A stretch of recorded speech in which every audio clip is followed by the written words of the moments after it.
네, 안녕하세요. 잘 지내셨습니까? 이번 주는 이제 우리가 개강한 주로 이제 14주가 됐습니다. 그제 개강 같은데 벌써 14주가 되었고, 이제 다음 주면 기말고사가 있습니다. 그래서 기말고사에 앞서가지고 2022년도 다 마지막이 됐기 때문에 여러분들께서 이미 아마 이 책을 읽어보신 분도 있지만 해마다 연말이 되면은 나오는 그 책자가 있죠. 여러분들 여기 보시는 바와 같이 서울대학교 김난도 교수님과 그 연구진이 출간하는 트렌드 코리아 2023이라는 책자를 오늘 소개하도록 하겠습니다. 이 책은 이미 2008년도부터 지금 15년째 발간되고 있는데 2023년도 트렌드 코리아 2023을 오늘 여러분들과 함께 약 3시간에 걸쳐서 살펴보도록 하겠습니다. 자, 먼저 트렌드 코리아 2023은 10월 달에 나왔습니다. 10월 달에 나왔는데 여러분들이 아시는 바와 같이 2023년도는 검은 토끼의 개묘년이라고 합니다. 그런데 우리가 토끼하면 굉장히 영민한 동물, 굉장히 겁이 많은 동물로 알고 있는데 실제로 우리가 지금 많은 그 경제 전문가들이 2023년이 굉장히 어려울 것이다. 2008년도 서브프라임 모기지보다도 더 힘든 아마 고난의 시대가 될 것이라는 예측들을 하고 있습니다. 그래서 트렌드 코리아 2023 이번 그림에서 이게 검은 토끼가 이렇게 도약하도록 함으로써 멋진 도약을 위해서 무엇을 준비할 것인가라는 10개의 테마를 우리에게 선사하고 있습니다. 자, 그러면 그 내용을 살펴보시면 여러분들 아마 이미 매스컴을 통해서 많이 아신 분들 있을 겁니다. 그래서 크게 10가지가 있는데요. 평균 실종이라는 단어, 그 다음에 오피스 빅뱅, 체리슈머, 인덱스 관계, 뉴 디맨드 전략, 디깅 모멘텀, 알파 세대, 선제적 대응 기술, 공간력, 네버랜드 신드롬이라는 10가지 주제를 말하고 있습니다. 그래서 이걸 우리가 이제 항상 그 트렌드 코리아에서는 앞자를 따서 이렇게 이야기를 하죠. 그래서 2022년도에는 우리가 이민년 검은 호랑이에 우리가 타이거 워켓, 호랑이가 될 것인가, 고양이가 될 것인가 이런 화두를 던졌다면 2023년도에는 우리가 검은 토끼 외에 우리가 토끼가 점핑을 해서 새롭게 도약하는 레빗 점프라는 그런 단어로 이렇게 우리에게 화두를 던지고 있습니다. 자, 그러면 이 내용을 한번 세부적으로 먼저 살펴보시면은 크게 이렇게 10가지로 나와 있는데 크게 우리가 3가지 테마로 이야기를 합니다. 첫 번째는 우리가 경제적인 테마를 얘기하죠. 그 경제적 테마에서는 첫 번째가 평균 실종이라는 단어를 이야기하고 있습니다. 평균 실종이라는 것은 그동안 우리가 당연하게 여겨지던 우리가 예를 들어서 평균이라는 단어를 많이 쓰죠. 우리는 예를 들어서 평균 수입이 얼마냐, 아니면은 평균적으로 축의금을 얼마를 해야 되느냐, 평균 소득이 얼마냐, 평균 점수는 얼마, 이렇게 평균을 이야기했던 것들이 이제는 더 이상 평범한 것, 평균이 의미가 없던 시대가 되었다. 그래서 이제 평균 실종이라는 단어를 우리가 경제적인 용어에서 쓰게 되었고, 두 번째 경제적인 관점에서는 체리슈머라는 단어를 이번에 도입을 하였습니다. 여러분도 아마 체리피커라고 해서 우리가 케이크에 보면은 이렇게 체리만 골라먹는 얌체족 같은 사람들 있죠. 그런 어떤 소비자들, 우리가 얌체족이 아니라 그만큼 경기가 어려움으로써 한정된 자원으로 다양한 알뜰 소비 전략을 펼치는 소비자를 우리가 체리슈머라는 관점에서 경제 관점에서 이야기하고, 경제 관점에서 세 번째 전략은 바로 뉴 디맨드 전략입니다. 우리가 뉴 디맨드라는 것은 새로운 수요를 어떻게 창출할 것인가를 이야기하는 겁니다. 그래서 불가항력진 수요를 만들어내는 수요 창출 전략. 결국 이 경제에서 평균 실종, 체리슈머, 뉴 디맨드 전략이라는 것을 우리가 트렌드 코리아 2023에서 이야기하는 것은 그만큼 내년 경기가 어렵기 때문에 이 새로운 소비를 돌파하기 위해서는 이제 평균 실종이 됐고 소비자들은 더욱 까다로워졌고 새로운 수요를 할 수 있는 그런 전략을 추구해야 된다는 우리의 현상을 이야기하고 있습니다. 자, 두 번째 화두는 사람에 관련된 것입니다. 사람에 관련된 것은 첫 번째 오피스 빅뱅이라는 겁니다.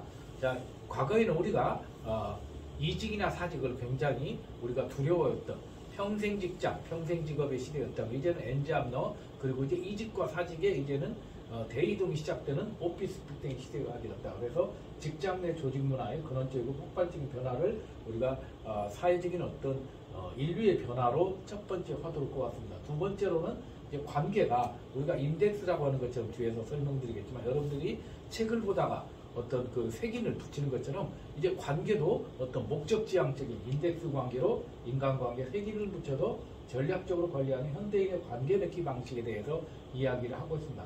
세 번째는 우리가 덕질이라고 하죠. 내가 어떤 분야에 대해서 굉장히 덕후라고 하는 이런 그 관점을 갖는 자신의 취향에 맞는 한 분야에 깊이 파고든 사람들이 늘어나는데 이것을 우리가 트렌드 코리아에서 하게 된 것은 그만큼 이제 덕후들에 대한 관심을 기업들이 갖게 되는 이런 현상을 나타내고 있습니다. 네 번째는 우리가 이제 Z세대까지 끝나고 새로운 2010년 이후에 태어난 세대를 우리가 알파 세대라고 한다. 우리가 바로 MZ세대가 부모인 이 알파 세대, 이 새로운 세대들, 디지털 네이티브 세대들이 앞으로 다가와서 이들이 새로운 주축이 될 거라고 하는 것을 이야기하고 있습니다. 그리고 마지막 우리가 인간관계에 있어서 네버랜드 신드롬이라고 해서 피터팬이 영원한 젊음을 누리는 것처럼 이제는 100세 시대가 되면서 나이 들기를 거부하는 시니어들이 굉장히 늘어나고 있는 그런 현상들을 이야기하고 있습니다. 자, 세 번째는 이제 기술 분야입니다.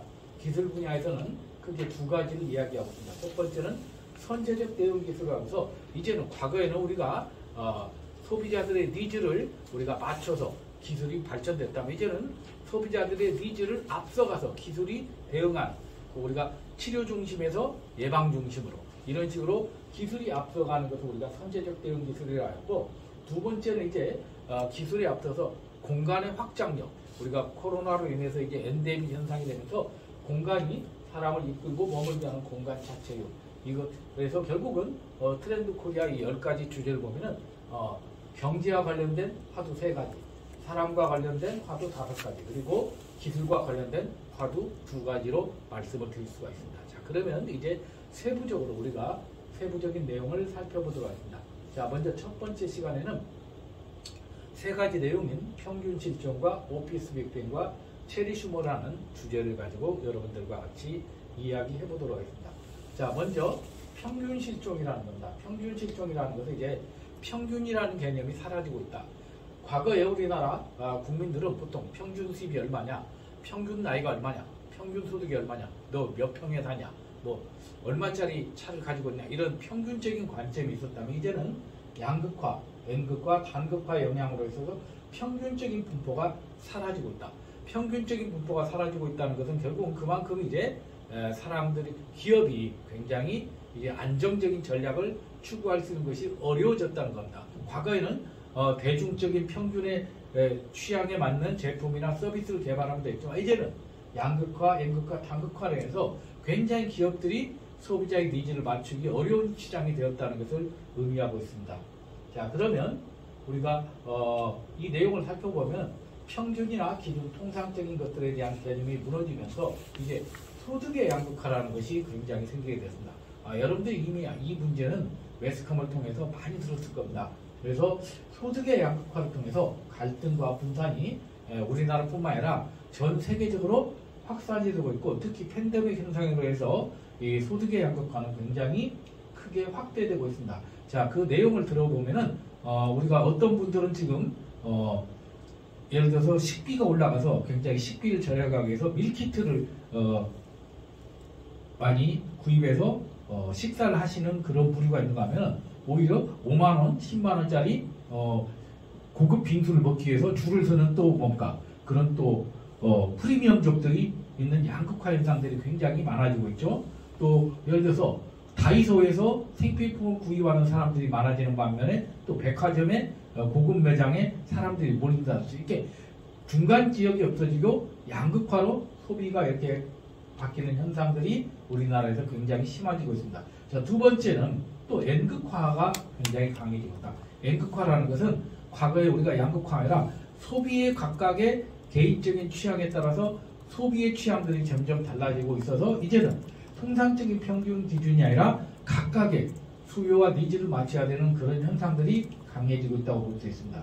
따라서 이제 이런 것들에 따라서 기업들은 대상 타겟을 잃지 않은 상품 개발 전략이 굉장히 중요하다고 말씀드릴 수가 있습니다. 자, 이것을 우리가 그림으로 보면은 이제 가우스 분포라고는 우리가 평균이 실종되는 그런 사회가 되면서 이것이 바로 여러분들에게 아까 설명드린 양극화, 부의 양극화라든지 아니면 지식의 양극화, 이런 양극화가 이루어지게 되고 또 굉장히 많은 사람들의 관심과 니즈가 바뀌게 되는 N극화, 그리고 또 단극화라고 해서 우리가 예를 들어서 여러분들 우리나라에서는 포털 하면은 검색 사이트에서 뭐가 있죠? 바로 네이버가 있습니다. 네이버가 거의 절대적인 시장을 80% 차지하고 있죠.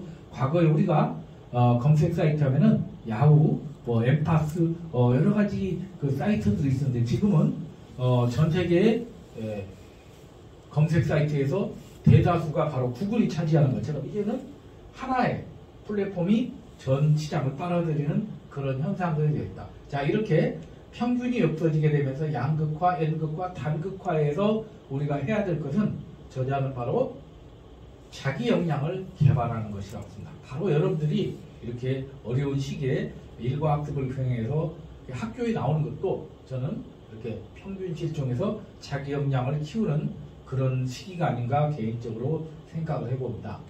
자, 그러면 기업들은 어떤 대응 전략을 해야 되느냐? 제가 봤을 때는 크게 세 가지 전략이라고 봅니다.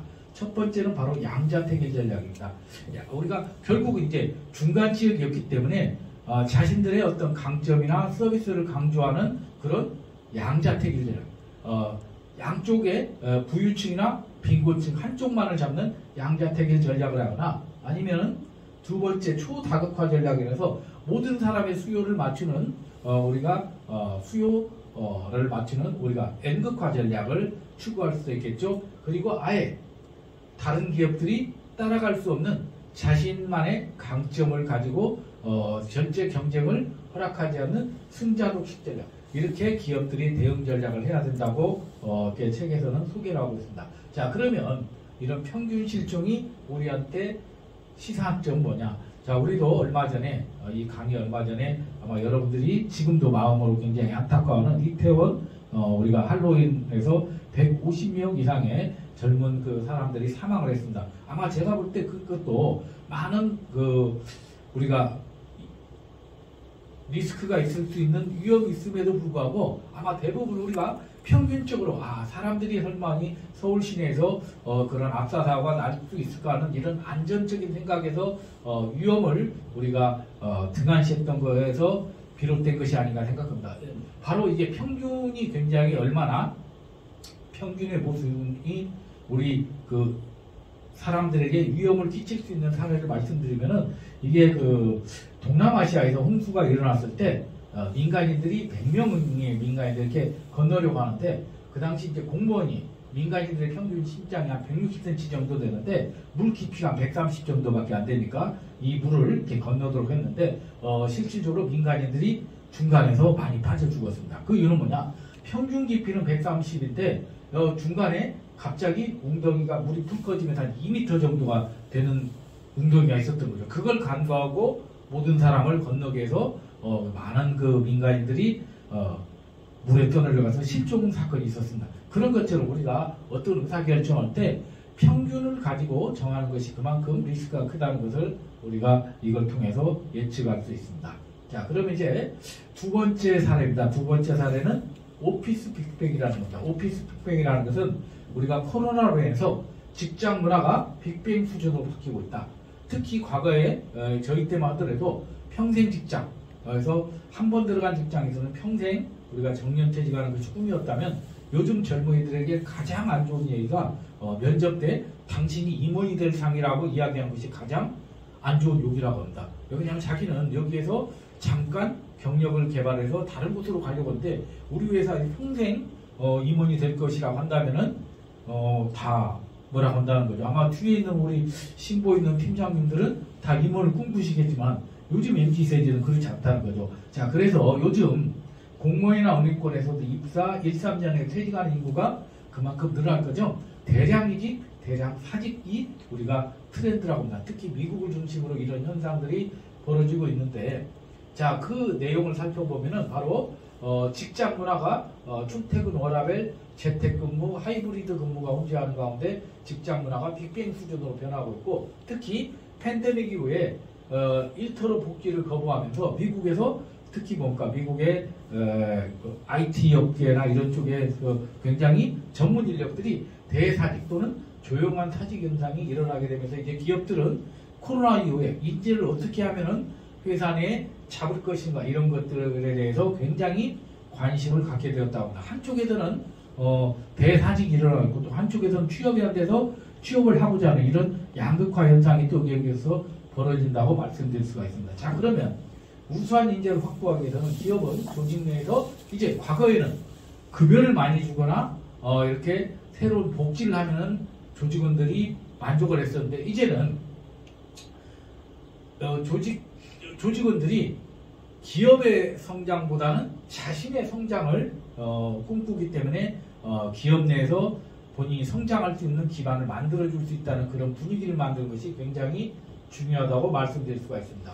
자, 그래서 오피스 빅뱅이 연쇄적 촉발을 하는 것을 보니까 개인은 우선 오피스 해방일지, 개인은 이제 내가 재택근무나 이런 것을 해서 오피스에 해방돼서 나의 유연근무를 원하고 있고, 두 번째 조직은 이제 과거의 급여보다는 복지, 특히 복지에서도 예를 들어서 대학교 장학금이라든지 이런 것들은 원하지 않는다는 거죠. 왜 그러냐면 내가 자녀가 대학교 다닐 때까지 이 회사를 다니지 않기 때문에. 자, 그래서 요즘 복지는 예를 들어서 내가 애완견을 키우고 있는데 애완견에 대한 어떤 간식비를 준다든지 아니면 내가 어떤 워라밸을 할 수 있는 그런 문화복지비를 준다든지 이런 어떤 맞춤형 복지에 대해서 관심이 많아지고 있고, 특히 노동시장에서는 대프리랜서라고 해서 이제는 킥워커들이 많아지게 되면서 자신의 몸값을 올려서 내가 기업에서 소속이 돼 있는 것보다는 프리랜서 형태로 하려는 분들이 굉장히 많다고 합니다. 그래서 우리나라에서도 여러분들이 잘 아시는 것처럼 대표적인 것이 뭔가 예를 들어서 전현무라든지 예를 들어서 뭐 여러 가지 오정현 씨라든지 주로 아나운서나 이런 전문직에 있는 분들이 안정적인 방송국을 박차고 나와서 프리랜서로 성공한 사례들을 많이 볼 수 있을 것입니다. 자, 그러면 혹시 그 정수정님 네카라 후배당토라고 들어보셨나요? 네. 그래도 역시 앞서 나가시니까 저는 처음에 이게 외계어인 줄 아는데 이게 바로 네이버, 카카오, 라임, 쿠팡, 배달민족, 당근마켓, 토스. 정말 요즘 MZ세대가 취업하고 싶어하는 이 7개 직장을 전부 다 이렇게 이직과 사직을 하면서 이직하면서 7개의 회사를 경험하고 나서 새롭게 창업하는 것이 요즘 MZ세대의 꿈이라고 합니다. 근데 이런 사람들이 굉장히 많다고 합니다. 이런 회사를 한 군데로 가기가 어려운데 이렇게 7개사를 거쳐가면서 새로운 내가 비즈니스를 모델을 창출하는 그런 역량을 키우는 쪽으로 가는 사람들이 굉장히 많아졌다고 하는 것만큼 이제는 평생 직장이 아니라 새롭게 내가 엔잡너 그 다음에 나의 능력을 키우는 시대로 바뀌고 있다는 것을 저는 이번에 알게 되었습니다. 자, 그러면 요즘 또 어나니베어스라고 해가지고 이것도 제가 이제 이거 강의를 준비하면서 알게 되는데 이 그룹은 현재 누가 만들었는지 알지 못하는데 2022년도 6월달에 지금 창출된 그룹인데 뭐냐면 일터에 내가 그 공간과 시간을 근로자들이 스스로 선택할 수 있는 자유를 달라고 해서 만든 건데 누가 만들었는지도 모르고 언제 지금 창출된지도 모릅니다. 그래서 여기에서 이벤트를 했는데 재택이 하고 싶은 자 상사를 컵받게 하나 예를 들어서 출근을 가끔만 자율근무 이런 것들을 했는데 수많은 직장인들이 여기에다가 댓글을 달고 좋아요를 달고 이렇게 페이스북이나 인스타에서 옮겨서 이 어나니베어스가 직장인들이 성지가 되었다고 합니다. 그만큼 이제 오피스 빅뱅이라는 것이 다른 나라 문제가 아니라 이제 우리나라에도 와 있는 현실이라고 볼 수 있습니다. 그만큼 이제 우리가 이제 과거에 제가 알고 있었던 직장의 개념 이런 것들이 달라지는 현상이 아닌가 생각을 하게 됩니다. 자, 그래서 요즘은 이제 또 킥워커라고 해서 아마 많이 들어보셨을 겁니다. 여러분들 킥 이코노미라고 들어보셨죠? 그래서 슈퍼 프리랜서라는 거 프리랜서 중에서도 굉장히 몸값이 비싼 사람들이죠. 그래서 내가 뭐 강의료로 몇백만 원 받는다든지 어떤 프로젝트를 하는 데 있어서 거기에서 내가 몸값을 올려서 이동하는 사람들이 굉장히 많아지면서 킥워커 1000만 명 시대가 우리나라도 도래됐다고 하는데 이게 여기 보시는 이 사진이 바로 서울시에 있는 이게 박원순 시장 때 만들었던 공간이라고 합니다. 서울시에 수많은 킥워커들이 와서 이렇게 공유를 할 수 있는 기워커 플랫폼을 이렇게 서울시에 만들어 왔다고 합니다. 그래서 우리가 이제 기술을 가진 사람, 이런 사람들이 자신의 플랫폼에서 자신의 노동력과 기술과 서비스를 파는 시장들이 열리고 있죠. 아마 여러분들 많이 아실 거예요. 크몽이라는 사이트하고 순고라는 사이트 아마 많이 들어봤을 겁니다. 특히 순고 같은 경우는 광고도 많이 나왔죠. 순고에서 뭐 할래 뭐 이런 거 나왔잖아요. 순고라는 것은 바로 숨은 고수라는 뜻으로 2015년도에 약 1000여 개의 이렇게 전문가들의 어떤 그 서비스를 모아가지고 사람들에게 수요와 공급을 매칭해주는 그런 사이트였고, 또 크몽이라는 것은 특히 우리나라의 이제 전문가들 있죠. 예를 들어서 뭐 예술하는 사람이라든지 아니면은 또 어떤 그 창작을 하는 사람이라든지 이런 그 자신만의 영역을 하는 전문가들 모아서 수요자들과 연결하는 이런 사이트들인데, 이런 사이트들이 지금 거의 굉장히 지금 성공 사이트로 하는 만큼 이제는 우리가 이제 어디에서 한 곳에서 고용되는 시장이 아니라 새로움으로 이동하는 오피스 빅뱅의 사례라고 말씀을 드릴 수가 있습니다. 그래서 이제 오피스 빅뱅 시대에서는 내가 어떤 직업을 갖느냐가 중요한 것이 아니라 나는 어느 환경에 가장 효율적이며 어떤 일을 원하는가, 내가 원하는 일을 하는 것이 진정한 승자라고 말씀을 드릴 수가 있습니다. 자, 세 번째 사례입니다. 세 번째 사례는 바로 체리 슈머입니다. 체리 슈머라는 것은 앞에서도 말씀드린 것처럼 우리가 체리 피커라고 해서 우리가 케이크에서 이렇게 딸기나 저렇게 체리만 딱 뽑아서 이렇게 먹는 사람처럼 단물만 쏙 빼먹는 얄미운 소비자가 아니라 현대판 보릿고개를 넘는 소비의 영리한 진화로 적극적인 불안관리형 소비자의 탄생을 말하고 있습니다. 자, 그래서 우리가 체리 슈머라는 것은 한정된 자원을 극대화하기 위해서 최대한 알뜰하게 소비하는 우리가 현대인들을 말합니다. 그래서 대표적인 게 뭐 무지출이라는 것은 예를 들어서 여러분 간혹가다 뭐 인터넷 사이트에서 보면은 뭐 10,000원짜리 쿠폰 같은 거 보내줘갖고 이걸로만 사시는 분들 있죠. 이런 무지출 전략이라든지 조각, 예를 들어서 수박 같은 것도 막 8조각으로 나눠 산다든지 양배추로 뭐 6조각으로 나눠서 판다든지 이런 조각 전략 판매라든지, 반반 지출은 뭐냐면 요즘 워낙 또 뭐죠, 이렇게 그 배달비가 많이 들어가니까 아예 그 오피스동 같은 데에서는 공고를 붙여가지고 10시에 짬뽕 시킬 사람 이렇게 모여서 같이 해가지고 배달비를 나누는 반반 전략이라든지 또 공동구매 전략, 그리고 이런 것들이 앞으로 지속될 것이다. 그 이유는 바로 1인 가구가 증가되면서 이제 짠돌이, 짠테크가 드러나면서 이런 그 트렌드는 계속해서 진화될 것이라고 보고 있습니다. 자, 그래서 이런 또 기사들이 나왔죠. 체리 슈머라는 것은 케이크 외에 맛있는 체리만 빼가는 사람을 의미하는 체리 피커에서 변화한 단어로서 한정된 자원을 극대화하기 위해서 최대한 알뜰하게 소비하는 소비자를 의미합니다. 그래서 이들의 구매 형태는 소량 구매, 공동 구매와 같은 형태가 대표적이라고 해서 이렇게 또 신문 기사에서도 나왔던 기사를 여러분들에게 소개하고 있습니다. 자, 그러면 현명한 소비자 알뜰 전략은 크게 세 가지입니다. 첫 번째는 바로 조각 전략. 아까 제가 말씀드린 대로 예를 들어서 쌀을 옛날에는 뭐 10kg짜리를 샀다면은 쌀 예를 들어서 500g짜리를 소분해서 판매한다든지, 예를 들어서 양파를 옛날에 하나를 팔았다면 양파를 반으로 쪼개서 판다든지 이런 것들이죠. 소분 전략이 되겠습니다. 두 번째는 반반 전략이라고 해서 물건을 반으로 구입하는 것이 아니라 바로 공동구매 전략이죠. 여러분도 뭐 텔레비전에서 보면은 전현무 씨하고 그 기안 84하고 나왔고 뭐 나는 뭐 혼자 구매하지 않는다, 뭐 공동구매 이렇게 하는 광고 봤죠. 이런 것처럼 자장면을 시킬 때도 같은 아파트 단지에서 배달비를 줄이기 위해서 공동구매를 한다든지, 또 말랑 전략이라는 건 뭐냐면 우리가 넷플릭스나 이런 OTT 같은 걸 요즘 많이 활용해서 스트리밍으로 해서 그 유튜브나 이런 그 영화나 이런 것들을 보는 사람들인데, 이런 것들을 하다 보면 매달 구독료가 나가게 됩니다. 그런데 내가 재밌는 그 프로그램이 있을 때는 구독료 아깝지 않지만 매달 나간 다음에 아깝겠죠. 그래서 어떤 시리즈가 전개될 때는 구독했다가 또 구독을 끊었다든지 이런 것들이 바로 말랑 전략. 소비자와 그 공급자가 이렇게 밀당하는 그런 전략이라고 말씀을 드릴 수가 있습니다. 자, 그래서 우리가 이번 시간을 마치도록 하겠습니다.